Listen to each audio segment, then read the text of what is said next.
and welcome to today's Almost Daily Devotion. We're in chapter 15 of the Gospel according to Luke. We're going to start with the first verse, and it goes like this. All the tax collectors and sinners were gathering around Jesus to listen to him. The Pharisees and legal experts were grumbling, saying, "This man welcomes sinners and eats with them." Jesus told them this parable. A certain man had 2 sons.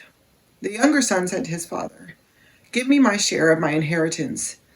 Then the father divided his estate between them. Soon afterward, the younger son gathered everything together and took a trip to a land far away. There he wasted his wealth through extravagant living. When he had used up his resources, a severe food shortage arose in that country, and he began to be in need.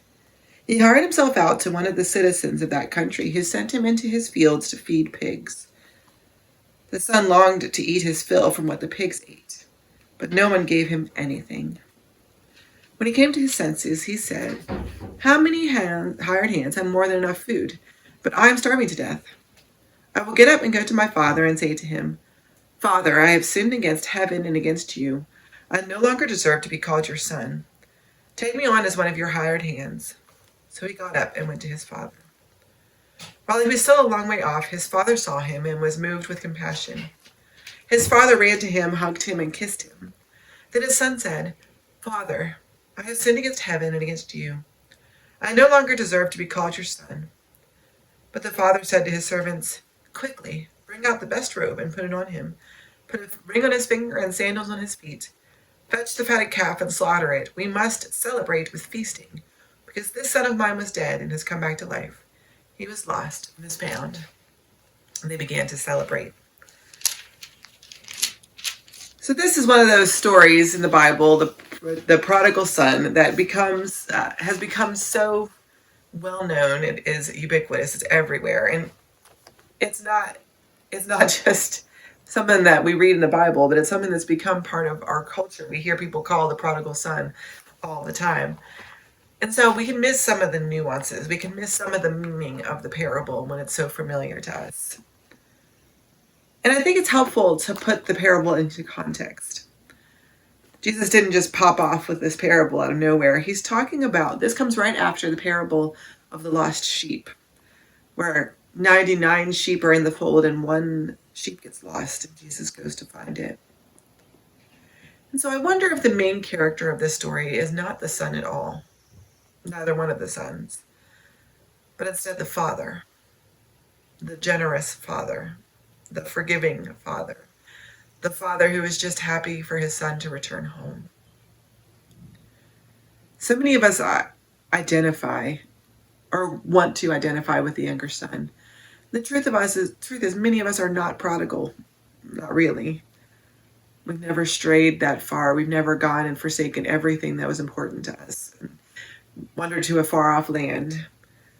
We maybe have had moments where we've challenged authority or rebelled a little bit, and so we may identify with the prodigal son that way, but most of us are not like that. And so we have a hard time understanding the generous act of the father, because the son didn't deserve the father's reaction, not at all. The younger son did not deserve for the father to be excited for him to return home. The younger son hurt his father in a lot of ways, deeply wounded his father. He essentially rejected everything his father had taught him, essentially rejected all of the gifts of the family of the father, who had essentially said, "I know better than you, and I'm making a choice that other people or other things are going to be more important." And so it's hard for us to understand that act of grace that the father extends to the son, unless we've been in the father's shoes. There's nothing as celebratory as somebody returning to the fold.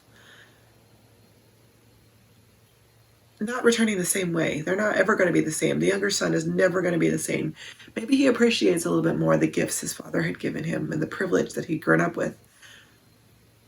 We don't know exactly what happens after. But we do know that the father is excited to see the son return home. They've got a lot of baggage, a lot of issues to deal with.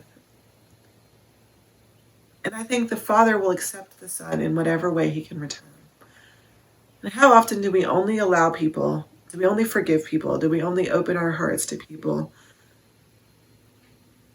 in a way that protects us, that keeps us from being hurt again?